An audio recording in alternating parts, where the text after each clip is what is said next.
छत्रपती संभाजी महाराज यांचं शौर्य, स्वराज्यासाठी दिलेलं बलिदान आज छावा या चित्रपटाच्या माध्यमातून समोर आले आणि इतके वर्ष लपवून दडवून ठेवलेल्या इतिहासावर पुन्हा एकदा चर्चा व्हायला लागली। या राजकारण्यांनी सत्तेसाठी, एका समाजाला खुश करण्यासाठी आपल्या राजांचा खरा इतिहास कधी बाहेरच येऊ दिला नाही। छावा चित्रपटाने सगळे रेकॉर्ड ब्रेक केलेत, म्हणजे तुफान प्रतिसाद मिळतोय। अगदी मध्यरात्री पहाटे सुद्धा शो लावले जातायत आणि ते शो सुद्धा हाऊसफुल होतायत। आता या सगळ्यामध्ये अजून एक विचार केला तर एक गोष्ट लक्षात येईल की बॉलिवूडवरची हिरवी पुटं आता गळून पडायला लागली आहेत। म्हणजे इतके वर्ष या बॉलिवूडला एक प्रकारचा हिंदू फोबिया होता। हिंदूंची इमेज खराब करण्याचं काम यांनी केलं। बॉलिवूडचा हिंदू फोबिया नेमका काय आहे हेच आजच्या भागातून जाणून घेऊया। नमस्कार, मी बागेश्री पारनेरकर, आकार DG9 मध्ये सगळ्यांचं स्वागत करते। चित्रपट या माध्यमाला आपण समाज मनाचा आरसा असं म्हणतो। म्हणजे समाजात बदल घडवून आणण्याची ताकद या कलेत आहे आणि हे सध्याच्या छावा या चित्रपटाच्या माध्यमातून आपण सगळेच अनुभवतोय।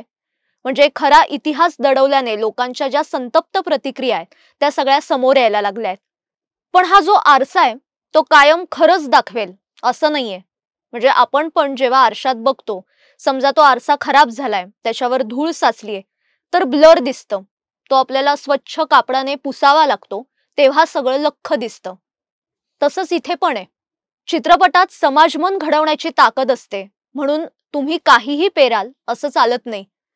70-80च्या दशकापासून पाहिलं तर अनेक चित्रपटातून मुस्लिम समाजाचा चांगला प्रचार, चांगला चेहरा आणि हिंदूंची इमेज बिघडवण्याचं काम केलंय। आता अगदी सुरुवातीचा विचार केला तर दादासाहेब फाळके यांनी जेव्हा सुरुवात केली तेव्हा हिंदू पौराणिक कथा, हिंदू परंपरा, श्रद्धा यावर चित्रपट आधारित होते।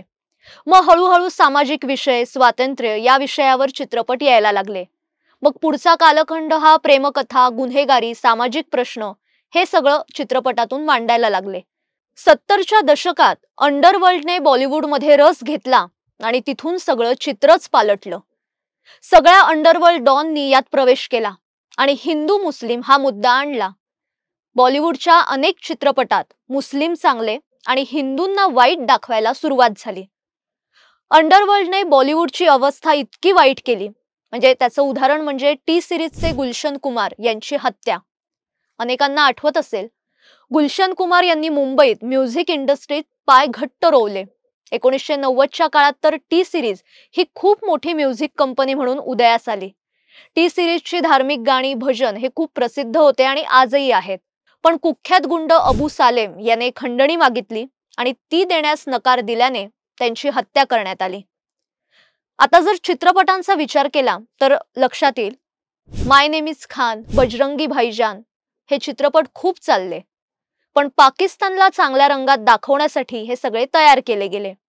मुघले आझम, जोधा अकबर यासारखे चित्रपट मुघल बादशाह कसे चांगले होते, कसे परोपकारी होते, दयाळू होते हे दाखवण्यासाठी तयार केले गेले। आणि आपला बाजीराव मस्तानी हा चित्रपट बाजीरावची कारकीर्द नाही तर मस्तानीवर फोकस करून बनवला आणि त्यात बाजीरावची इमेज काय दाखवली हे आपण पाहिलं। PK, ओ माय गॉड या चित्रपटातून हिंदू परंपरा, श्रद्धा यांची खिल्ली उडवण्यात आली आणि या चित्रपटांना आपण प्रतिसाद देतो, वाह करतो। हे असे चित्रपट आपण डोक्यावर घेतो। 70-80च्या दशकात पण हिंदू व्यक्ती शोषण करणारा, क्रूर दाखवला जायचा आणि मुस्लिम व्यक्ती साधी, निष्पाप दाखवली जायची।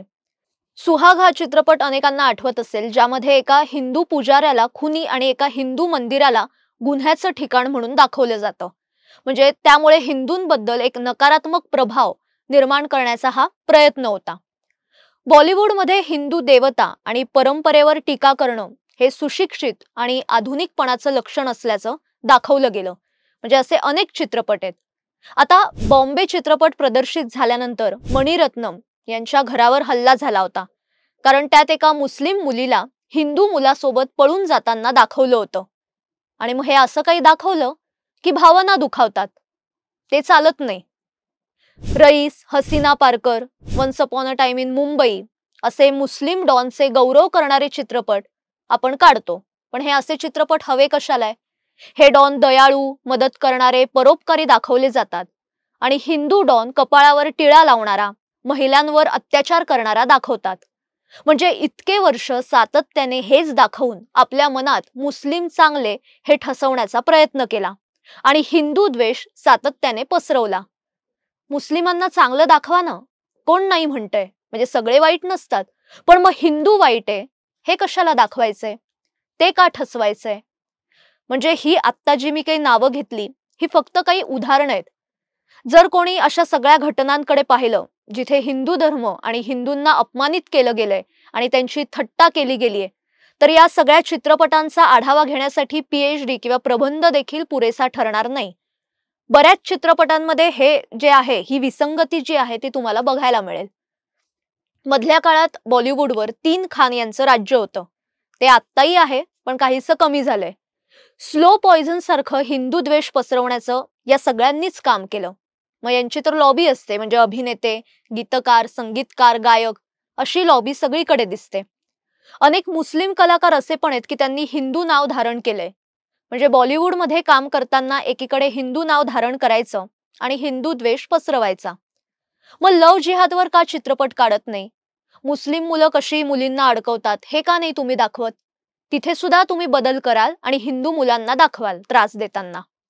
मग the Kashmir files, the Kerala story असे वास्तवदर्शी आणि खऱ्या घटनांवर आधारित आणि मुस्लिम लोकांचं खरं रूप समोर आणलं की मग अनेकांच्या बुडाला आग लागते.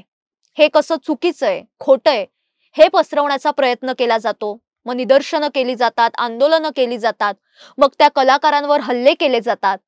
त्यांना बॉलिवूडमध्ये नंतर चित्रपट पण मिळत नाहीत. आता याला फिल्म जिहाद असं म्हटलं तर चालेल ना, कारण जिहाद म्हटलं की यांना राग येतो. पण तुम्ही असं एकही क्षेत्र सोडलं नाहीये. गेल्या अनेक दशकांपासून चित्रपटातून हिंदू द्वेष पसरवण्याचा प्रयत्न सुरू होता.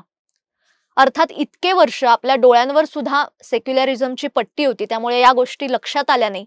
पण आता हळूहळू हे सगळं बाहेर येतंय, आपल्या सगळ्यांचेच डोळे उघडतायत. आता 3 खान आणि त्यांच्या आजूबाजूचे त्यांना मानणारा जो वर्ग आहे ते सोडून चांगले कलाकार आता पुढे येत आहेत. ती त्यांची मतं स्पष्टपणे मांडतायत. ही चांगली गोष्ट आहे. आता छावा हा चित्रपट आल्याने क्रूर पाताळयंत्री औरंगजेबाला जे सुहृदयी म्हणत होते त्यांचा बुरखा फाटला आणि त्यांचं खरं रूप समोर आलं. खरंच दिग्दर्शक लक्ष्मण उतेकर आणि त्यांच्या संपूर्ण टीमचं कौतुक आहे की त्यांनी हे धाडस दाखवलं आणि हिंदीत हा चित्रपट आणला आणि खरा इतिहास सगळ्यांसमोर मांडला. आपल्या राजांच्या शौर्याबद्दल शंका व्यक्त करणारे आणि त्या औरंग्याचं गुणगान गाणाऱ्यांची तोंड आता खरंच बंद झाली आहेत.